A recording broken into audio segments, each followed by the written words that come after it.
Hello, it's another episode of A Teal Journey, and I want to thank you all for coming and viewing this. It's really important because I think spreading awareness is one of the most important things right now. Just a quick update, I am scheduled to have my port placed on Monday. Um, then, of course, we're going to be starting chemo on Wednesday of next week. So things are progressing. Things are going really fast. I have a hard time believing all this has happened in the last 3 months. It just amazes me how quickly things can go whenever you have the right team and the right people working on the situation. Um, so I got very lucky, and I think that luck was something in the universe telling me that I needed to spread awareness of the situation. Surviving it is going to be one of the biggest challenges of my life, and I think that helping others survive this diagnosis is something that I'm meant to do. When you're facing the whole idea of cancer, there's something about it that is hard to manage and to kind of bite off a chunk of this truth that you have. This truth that you could die. And, it all goes through your head like, what did I not do? Have I spent enough time with my kids? Have I done what I needed to do in my life? Have I made my life meaningful? Is there something else I should have done? Do I have regrets? What are they? And it's got to be one of the biggest things that first reaction to it's cancer. I spent the first month wondering if it was, or if it was like the cancer doc thought, that it just was something like an infected ovary or something like that. Of course, when it came back cancerous, the reason was pretty clear. It was 1C1, and the reason there were no other signs of cancer was it had not spread yet. So that was a good thing, but still spending a month not knowing was probably the hardest part. There was just that feeling of just no control. And as humans, we all like to control things. And unfortunately, that whole situation was out of my control. And, you get hopeful that maybe it's not cancer. And then you go back to, but it could be cancer. And, you go back and forth. And, it was like whenever I woke up and my ex told me that it was cancerous. It was a hard moment. Very hard. But it also gave me an answer. And I think that was far more important than anything else. Having an answer meant that I could do something and I could go forward. And that's a big deal to a lot of people. Does getting the diagnosis suck? Well, yeah, it does. No doubt about that. But so does that not knowing, and honestly, the not knowing, I think, is far worse. The upcoming stages for me are going to be the port placement, which I got to see a port today and was nothing like I expected, and the procedure sounds scarier than it is. I had some people talk to me about it in some cancer support groups that I'm in, but they didn't mention exactly what the thing looked like, and it's like a tube attached to a little thing that looks like a squishy button, and the squishy part is what they put the specialized needle into to draw out blood or to put the chemotherapy drugs in through.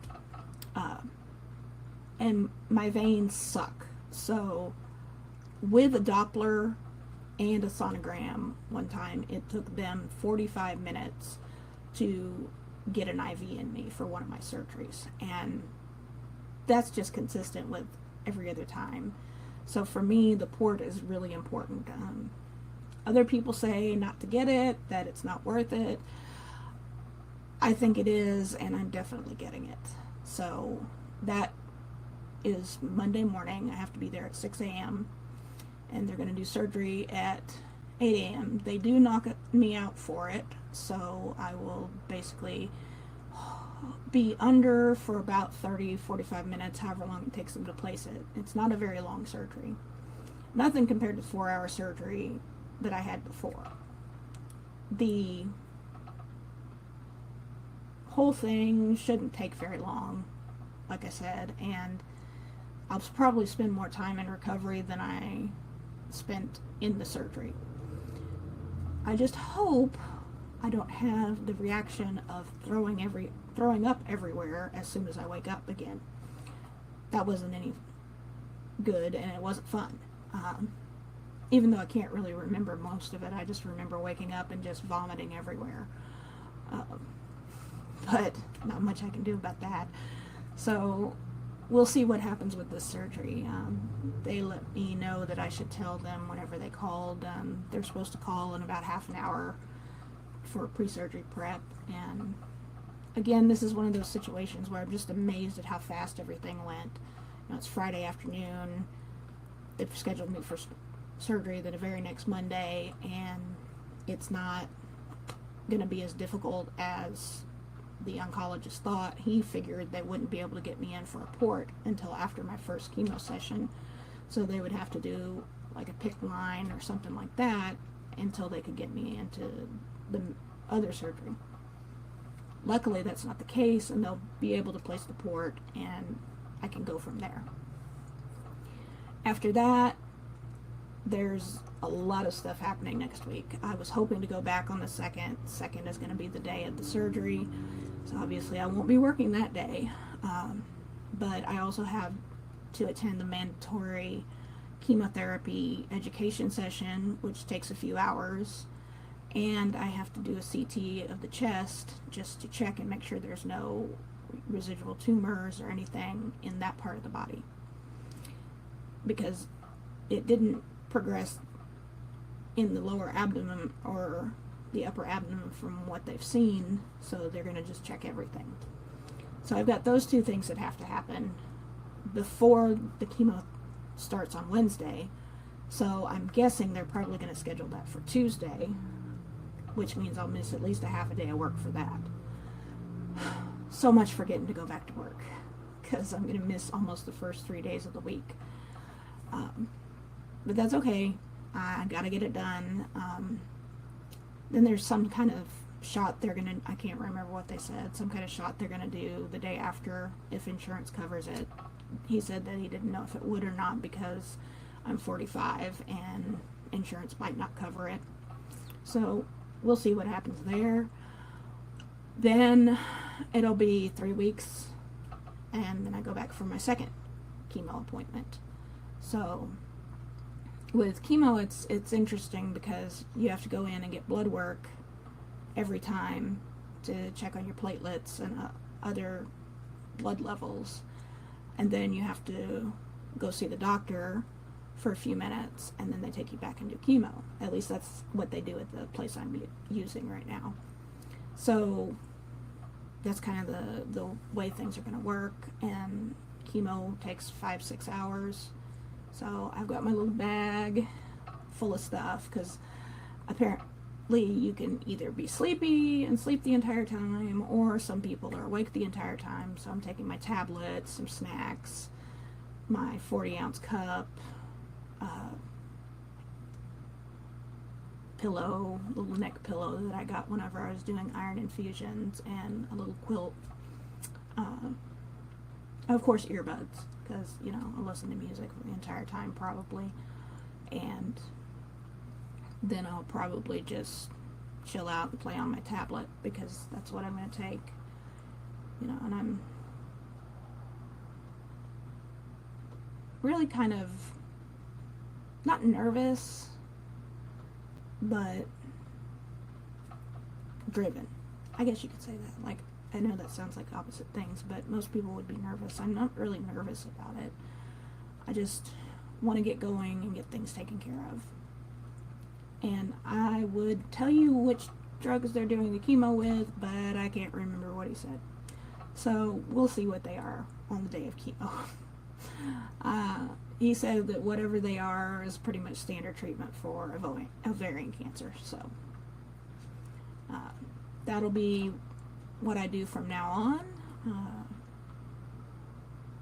And I just want to emphasize again that if you have any consistent symptoms, like feeling full, feeling pain in your lower abdomen below the belt line, feeling pain near your hips, feeling just these feelings of having to go to the bathroom all the time, urination can be increased in ovarian cancer cases, because if a tumor is growing in that area of the body, it puts pressure on the bladder.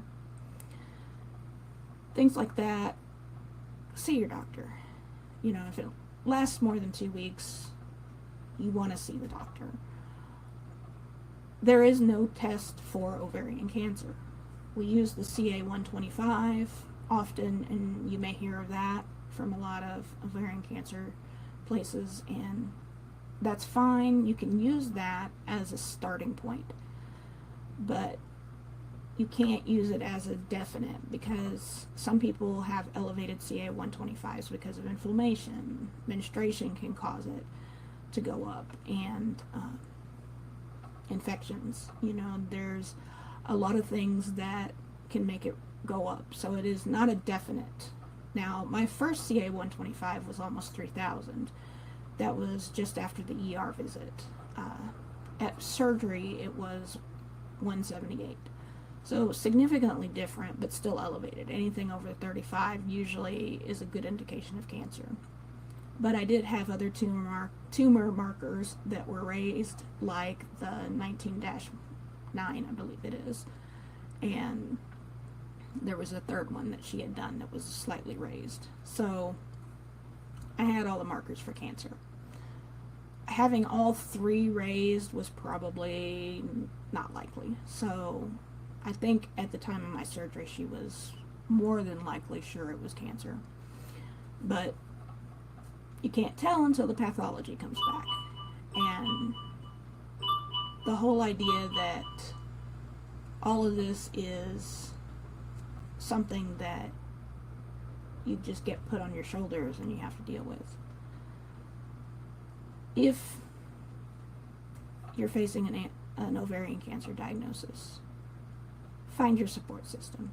Find those people you can depend on, and they may not be family. They may be somebody else.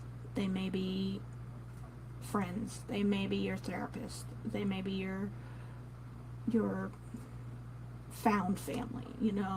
There's lots of things that you can lean on. You can't really do it alone. You can try, but it is really, really hard. And it makes it easier to have people that you can lean on whenever you're just feeling distressed or depressed or not really feeling good. Sometimes it can help to vent to somebody else, just to tell them how you're feeling, and just know that it's okay to feel those feelings. It's okay to be scared. It's okay that you're not handling it exactly perfectly, because we're human beings, and our whole range of emotions is just being used by this whole thought process that's coming with a cancer diagnosis. So that's about all I'll talk about today. I'll give you guys an update after the first session of chemo and let you know how that goes. Here's hoping I don't have a reaction to anything. And just want everybody to be aware and make sure you make your normal pelvic exams every year. That is one of the only ways that you can possibly catch it, if they can feel a tumor growing and you don't know. The only cancer that is 100% detectable at a gynecological exam is cervical. Everything else may or may not be found. Alright, well, thank you all for watching, and we'll see you on episode 3.